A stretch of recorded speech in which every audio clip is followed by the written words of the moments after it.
బలగం సినిమాతో దర్శకుడిగా తన సత్తా చాటిన వేణు ఎల్దండి ఎల్లమ్మతో మరోసారి గ్రామీణ నేపథ్యాన్ని ఎంచుకున్నాడు. నిజానికి ఈ సినిమా ఎప్పుడో సెట్స్ పైకి వెళ్లాల్సింది, కానీ కొన్ని కారణాల వల్ల డిలే అవుతూ వచ్చింది. ముఖ్యంగా హీరో ఎవరు అనే విషయంలో చాలా సస్పెన్స్ నడిచింది. నాని, నితిన్తో పాటు పలువురు హీరోల చుట్టూ తిరిగింది ఎల్లమ్మ కథ. ఫైనల్ గా ఈ సినిమాలో దేవిశ్రీ ప్రసాద్ హీరోగా నటిస్తున్నట్లుగా రీసెంట్ గా విడుదలైన టైటిల్ ఫస్ట్ గ్లిమ్స్ కు అద్భుతమైన స్పందన కూడా వచ్చింది.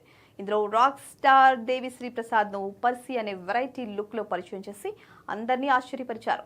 అయితే ఇప్పుడు ఈ సినిమా గురించి ఒక ఇంట్రెస్టింగ్ అప్డేట్ ఫిలిం నగర్ లో చక్కర్లు కొడుతోంది.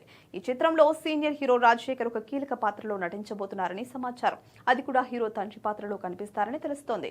ఇక ఈ సినిమాకు దేవిశ్రీ ప్రసాద్ హీరోగా నటిస్తూనే స్వయంగా సంగీతాన్ని కూడా అందిస్తూ ఉండడం విశేషం. ప్రముఖ టాలీవుడ్ నిర్మాత దిల్ రాజు నిర్మాణంలో వస్తున్న ఈ మూవీపై అంచనాలు భారీగా ఉన్నాయి. ఇప్పటికే టీ సిరీస్ ఈ సినిమా ఆడియో హక్కులను భారీ ధరకు దక్కించుకుంది.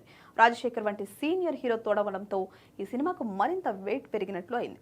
త్వరలోనే ఈ మూవీలో నటించబోయే హీరోయిన్ మరియు ఇతర నటీనటుల వివరాలను మేకర్స్ అధికారికంగా వెల్లడించనున్నారు.